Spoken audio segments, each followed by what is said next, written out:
ವಿಶ್ವಾಮಿತ್ರರು ರಾಮ ಲಕ್ಷ್ಮಣ ಜೊತೆ ಸೀತೆ ಸ್ವಯಂವರಕ್ಕೆ ಹೋಗ್ತಿದ್ದಾರೆ. ಅಲ್ಲಿ ಕವಿ ಚಕ್ರವರ್ತಿ ಕಂಬರ್ ಒಂದು ಇನ್ಸಿಡೆಂಟ್ ಅನ್ನ ಕ್ರಿಸ್ಟಲೈಸ್ ಮಾಡ್ತಾರೆ ಒಂದು ಶೆಡ್ಯೂಲ್ ಅಲ್ಲಿ. ಏನು ಅಂದ್ರೆ ಸೀತೆ ಬಂದು ಒಂದು ಮಾಡಿ ಮೇಲೆ ಒಂದು ಬ್ಯಾಲ್ಕನಿ ಮೇಲೆ ನಿಂತಿದ್ದಾಳೆ.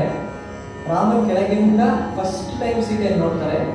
ಸೀತೆ ರಾಮನ ಮೇಲಿಂದ ಕೆಳಗಿದೆ. ಅದು ನಮ್ಮ ಪರಮಗುರುಗಳು ಮಧುರೈ ಶ್ರೀ ವಿ.ಎನ್. ಶೇಷಗೋಪಾಲನ್ ಸರ್ ಬಂದು ಬ್ಯೂಟಿಫುಲಿ ಮ್ಯೂಸಿಕಲಿ ಕೊರಿಯೋಗ್ರಾಫ್. ಕೆಳಗಿಂದ ರಾಮನ ಮೇಲೆ ನೋಡೋದಕ್ಕೆ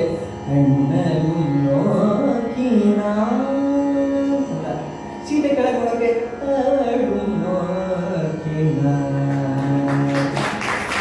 ಅವ್ರ ಕಣ್ಣಿಗೊಂದು ಕಣ್ಣು ನಮಗೆ ಸೇರುತ್ತೆ. ಕಣ್ಣೊಡಿ ಕಣ್ಣೀನೆ ಕೌರಿ ಕಣ್ಣೊಡಿ ಕಣ್ಣೀನೆ